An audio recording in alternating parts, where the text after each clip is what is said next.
Hi, I'm Eric. Hi, I'm Brayden. And you know me, I'm Cody. Welcome to today's episode of Ion Industry Podcast, where we film raw and uncut, and what we film is what you get. Today's our very first podcast with our first interview with Brayden here. Brayden is Eric's son. Kind of give you an idea about his age. I'm not going to ask him his age for personal reasons. Let's just say he's younger than both of us. And he's young enough that I can interview him and ask him questions about today's topic, which is young motorcycle riders and why they got into motorcycle riding, what they like about it, and whatnot. So first off, Brayden, thank you for being on the channel. Yeah, for sure. And next question is, how long have you been riding motorcycles? Over 10 years now. I started when I was about 6. So I guess that's, over 10 years. So your dad pushed you at a young age, let's go ride? Basically, he kind of was like, I don't know, he would show up, had his Aprilia, and be like, hey, hop on the back. You're like, okay. And then one day he's like, you're going to ride my old dirt bike. Come on. Like, okay. And your dad's kind of the same way with you too, right? When I was little, I wanted to ride, and my father was like, absolutely, let's make it happen. My father, his grandfather, was always super encouraging and went out of the way to make stuff happen. As long as you were serious and as long as you acted like you were dedicated, there was never any little league dad, there was never any drill sergeant, nothing. He was always supportive, and he was like, if we're gonna do it, let's go make it happen. And I approach it the same way with him.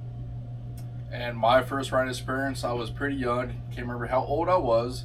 All I remember is my uncle had a little yellow mini bike, and we're riding it out in the pasture back home in western Kansas, and they didn't tell me it didn't have any brakes.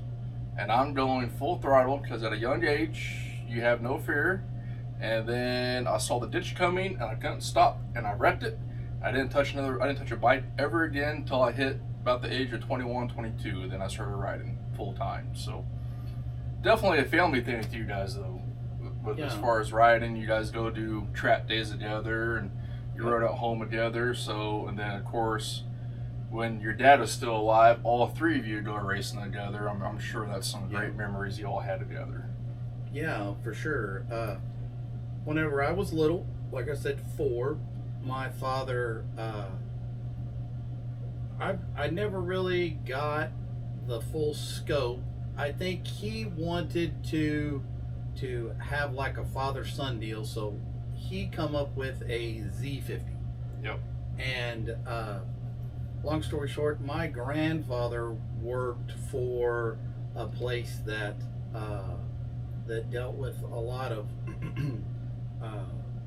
auction stuff. He didn't work for an auction house, he worked for a really huge insurance company. But anyway, they had an estate sale. My father found this motorcycle, this Z50, that actually was only like less than a year old, but somebody had taken it apart. And my grandfather, his great grandfather, said, hey, we should get this if you're wanting to do something, with Eric. And so they went to this estate and got it and brought it home. And of course I was ecstatic. I didn't care that it was in boxes, but over the winter, my father and myself, now keeping in mind I was little, so I wasn't a ton of help, but he made you feel like you were a huge part of putting this motorcycle together, right? And so over the winter, I worked with him on that. Obviously he did all the work, but I was there and thought I was helping. And like I said, he always made the whole time as a kid and growing up and everything, before I was an adult, he always made you feel included with choices and how to make choices and how to make good choices and all that stuff. Anyway, I learned to ride. So whenever I approached Brayden, he had shown interest, like he wanted to ride. So 50 years later, you have your own motorcycle shop, so it's never left you. Now, I know the stories your dad told me. Do you remember your first motorcycle and where you found it at? Not exactly. So my dad, the first memory I have of it is he shows up in his van I'm at my grandparents' house. Because I just been riding on his, my dad's first motorcycle, that Z50, and then he shows up with this 110 black motorcycle. He's like, yeah, we built it. Let's ride on the street. And I'm like, all right, and riding a little way smaller motorcycle than that, like, I don't know, I was probably, maybe 10 at that time, not even, whenever we got that. What he's talking about, though, was when you were really little. When I found out we were going to have a boy, I actually went and got a pocket bike. Yep. That's the one I'm talking about, yeah. Oh, you're talking about the pocket bike. Yes, that's what I'm talking about. Yeah, when I found it in the closet. Yeah. And I was like, there's a dirt bike here. Yeah, he went and got his mom, and he was like, did you know there's a motorcycle in the closet? Look what I have found. So I went and got this little pocket bike, the little 50cc little road racer thing. And my intention is as he got older, we would teach him to ride it. But anyway, I am going to keep it. There was no gas in it. There was no oil in it. I mean, it was new out of the box, right? From a distributor that I knew. So we put it in the closet, and he found it and was wound up. And so after that, it was. How old was he here? I was like 2 or 3. 3 or 4. Like he was just talking and stuff like that. So he's actually been riding motorcycles since the age of 2.5 or 3. So he's been riding a long time. Technically, yeah. Yeah. So now do you remember your first racing experience with your dad and your grandpa going to the track? Yeah, we so first my dad, had always talked to me when I was younger about like racing and whatnot, and at the time, like, as you grow up in this new generation that I'm a part of, you don't really get that experience from other kids where they have that. Like, when I go to school, the experience I had at home is totally different. So, like, coming back home, I'd be like, I was a little skittish about it. My dad was like, no, let's do it. Like, trust me, let's do it. Anyways, he takes me to a couple events, and then we go race, and then I'm like, oh yeah, I want to do this, And what age were you at that time? 13, maybe? 13. Yeah. So I was going out and racing, started racing for the first time about 13-ish, right about junior high or so, while everybody of my age was sitting at home and playing video games and kind of not doing much, and I was out trying out racing for the first time. And my dad had come across this old Harley that we put together, so that was pretty much my first bike until those 70s or something like that, and then it fell. It took a dump, I don't know, maybe a season and a half in after I started racing because, we knew nothing about that motor. We had just thrown it together and was like, let's go race for the first time.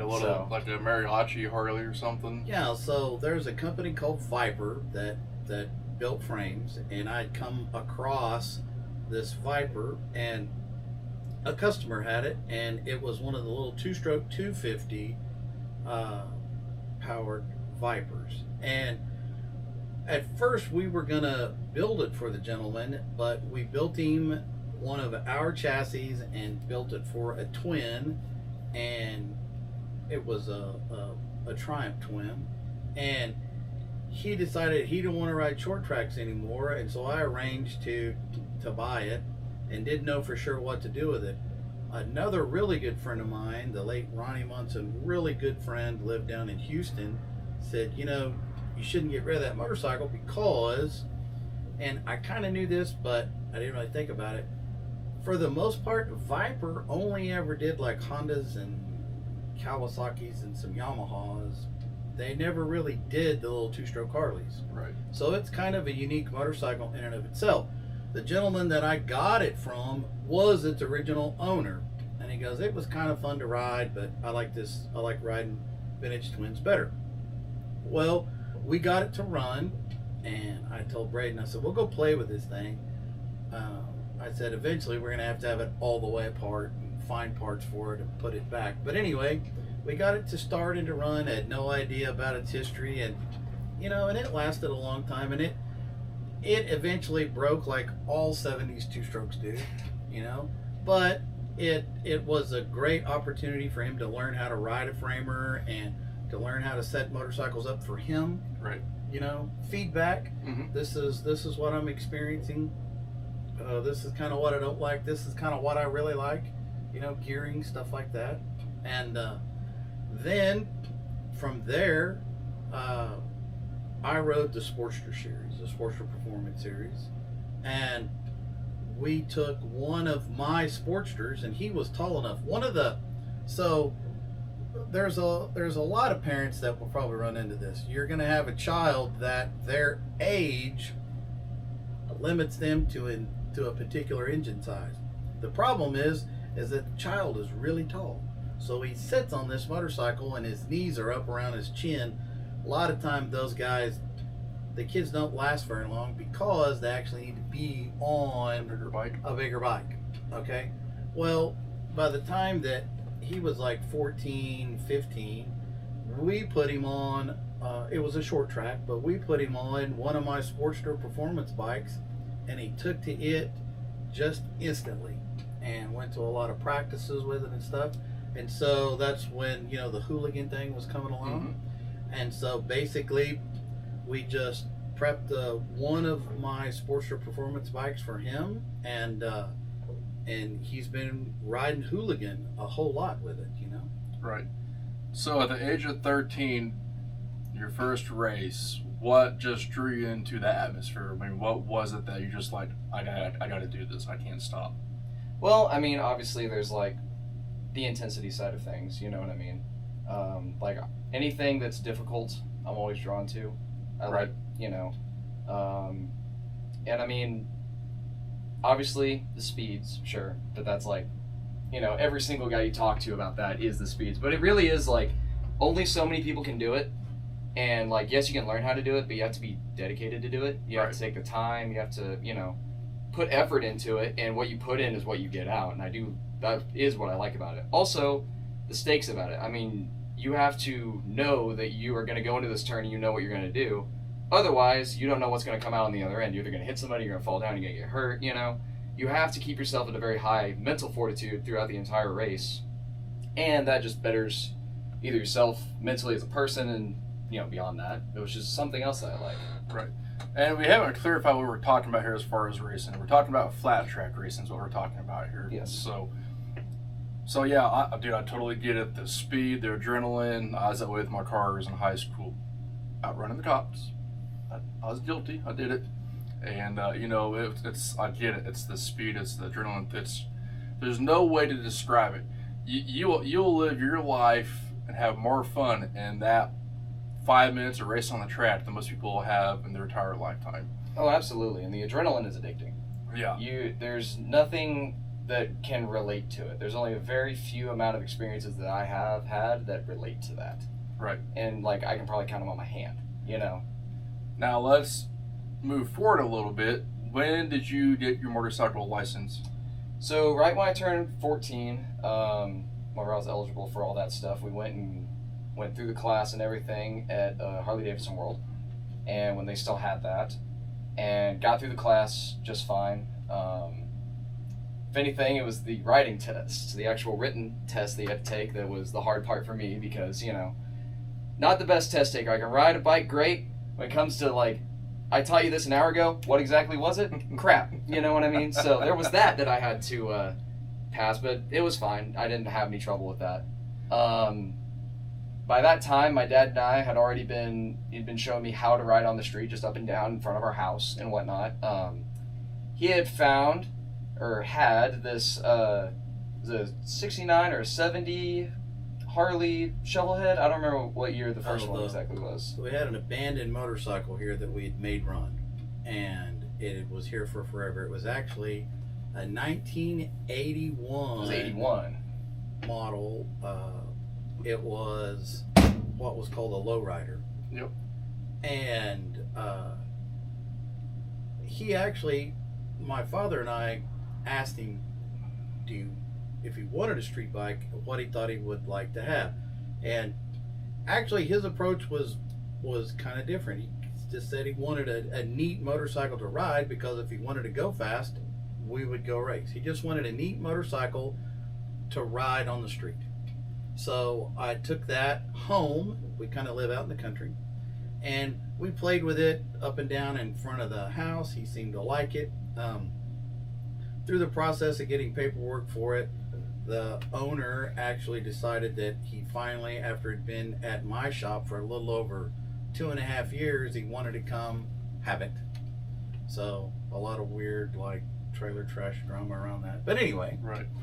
I had another customer that was selling off some motorcycles, was thinning his herd, and they were moving out of state. Anyway, had a really nice, and I'd done a lot of maintenance on it for him and kept it up extremely good. He was the original owner of a 76 Super Glide. That's a beautiful bike. It's the traditional gray with the red lettering on the side. It's a really nice bike. How many times have you been stopped by an older gentleman asking to either A, buy the bike, or B, why you're riding your dad's bike? Fortunately, not at all. Mostly, I've just gone back to school with it. Usually, it's pretty much where the commutes go, or either over to here. But I've had a lot of my friends, whenever I roll up on that, either they're like, man, that's cool, or they're like, what the heck are you doing? Why do you have this? You're going to kill yourself. And I'm like, yeah, whatever. Okay. Yeah, because most kids do get the license at 14 now, because you can't get a license till you're 16 for a car license in Oklahoma, but you can get a motorcycle license at 14. Right. So a lot of kids now are actually getting motorcycles, but I think you're limited to 300 cc's, right? Correct, yeah. So whenever, I was at Harley World at the time, actually, they trained us on 500 streets, but yeah, they quickly switched to 300s after that, because that's what you're limited to when you get your license. Right. So I had to actually wait. I got my license, and then I had to wait to be able to actually ride it on the street, which was annoying, but we still rode it up and down and like worked with it, you know, and made sure things were good. So when I did turn 16, I could rock and roll. ride it any time I wanted. And I would, usually what I would do, because when I was in school, I had a lot of stuff to carry back and forth to school. So what I'd usually do is I'd go to school in my car. You know, I got out of school early. I'd come home, because I was doing like online classes. I'd come home, get my street bike, go back up for rehearsal after school, and then ride my street bike back home. That's usually what I do, because I loved riding my street bike, but I had too much to carry for classes and for all of my band activities that I was doing. So Right. I would make 2 trips in each of my vehicles so I could still get to ride my bike. Now, have you noticed an increase of younger kids riding at your school? Not at, not where I went to high school, and not really where I go to college currently, but at the school I teach at, there's a couple of kids that either have got some small, like, little mini bikes, or they've got, like, you know, maybe, like, a Grom or something, or some of them have little small Yamahas that they ride to school Right. that I've seen around. Like the R3s. And Yeah, exactly. And they, there's some of those guys that ride up there. And then there was a couple of kids that I knew at my alma mater that rode motorcycles, but we never really interacted, though. They were different side of the school. But overall, it's probably a very small amount of kids that are riding that I've seen personally. So, what do you got to do for the mindset wise? Because you know what you're capable of on the track, but you know you can't ride your street bike that way. Do you got to remind yourself when you hop on your old shovel head, like, hey, it's not as fast, the brakes aren't as good, doesn't lean as easy, it's a heavier bike? Do you got to go through all the mental process, or just come natural to you? Not really. I just ride it and have fun. I mean, the bike, you're exactly right. Like, the bike obviously is not as fast. Yeah. Weight-wise, though, is those Foresters, it's not too much heavier. Soft, you know, like, as it's has suspension for the street, not for a Right. flat track. It's obviously softer suspension, which for a couple of days, for a minute, I was like, is there something wrong? Because it feels like you're doing this the whole time you're going down the road. But you get used to that. It really isn't like a mental switch that I have to do. It's like, I mean, everything feels similar enough riding my Sportsters versus riding my Harley that it's just, I'm riding on the street. Now when I'm riding on the street and dealing with cars, that actually where racing comes into play a lot, where I get to figure out how, you know, if I need to move quickly, I know how to do that. You know what I mean? And it's just a skill set in my toolbox that I can just pull out when I need to. Or it's like, hey, I hit a slick spot of like oil or something like that, and the wheel goes out sideways and it starts tail fishing on me. I know what to do to save it. You know what I mean? Now, I've never taken the riding course because where I'm from, they didn't have one. small town of 4,000 people, and I don't have a course. Did they teach you some of those fundamentals in the course? Like how to handle them situations and explain to them through the course, or is it not really? Ish. They explained it, but not in a way that I think, and this isn't on them, that you had like 2.5 days. You had like the Friday night where they explained what the class was, all day Sunday and all day Saturday and most of the day Sunday. So all day Friday night was like your classroom time, half of the day and Saturday was classroom time, and the bottom half was writing, and then most of Sunday was writing, right? So really they explained what to do, but there wasn't much time or a real ability to simulate how to do it. Right. They discussed if there's something in the road, how to stand up on a motorcycle and how to balance going over stuff. So they would set out like wooden 2x4s and stuff like that we would go over. And they had us go through certain tight corners and stuff like that to work on our balance.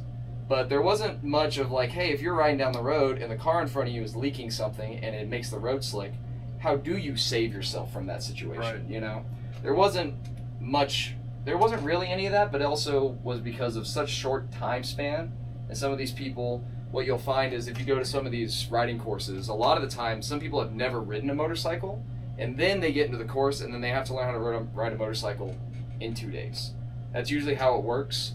So, unless if you go on to more advanced classes that you can obviously find later on. But you only have that amount of time to really teach them everything about riding a motorcycle. So a lot of stuff, unfortunately, gets glossed over. But It's not necessarily their fault, like they're intentionally doing it. It's just the amount of time that you have. Pardon me, the amount of time that you have. Right. Yep. I'm going to ask a few more questions. Got to wrap this up. The reason I ask that because I do see some of the younger kids get on bigger bikes and they ride like complete idiots. Mm-hmm. You know who you are. And I think, and you talk to them, I talked to a few of them, they're like, well, I went through the riding course. I'm prepared for anything that throws at me. What you just said is not completely true. And it's kind of like going to college. It doesn't guarantee you a job. It just helps you get a foot into the door. And then you have to have the life experience to become efficient and professional at that job. So the same thing with riding a motorcycle. The course teaches you the fundamentals, and it helps you get your license, but you can't substitute a course for a real life experience. But I still highly encourage you to take a course. One, it saves you money on insurance, and two, it does teach you stuff that you won't know just hopping on a bike and going riding yourself. So there's some pros to the course, and I'm kind of glad you addressed that.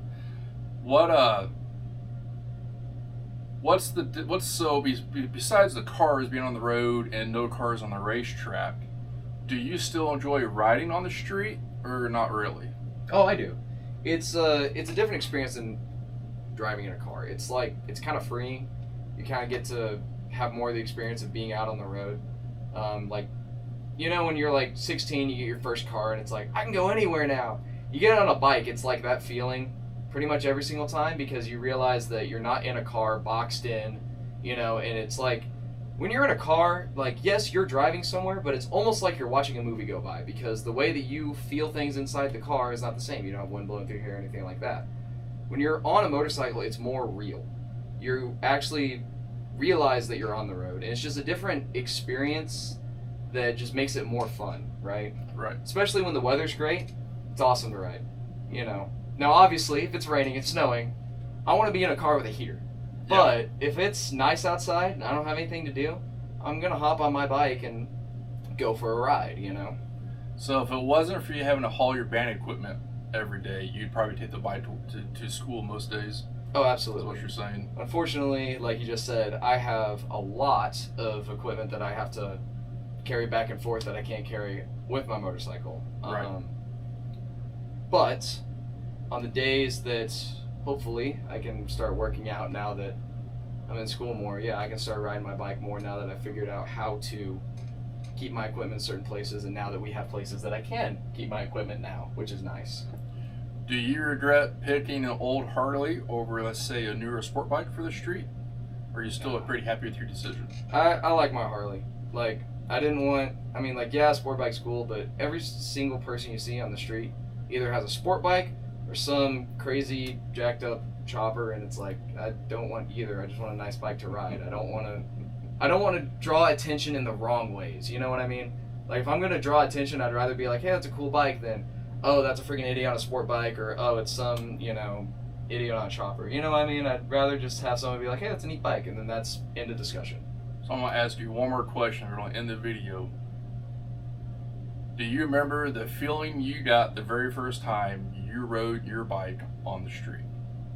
Oh yeah, it was. Can you describe it in detail for maybe somebody that's watching this that's thinking about riding a motorcycle but they're not sure?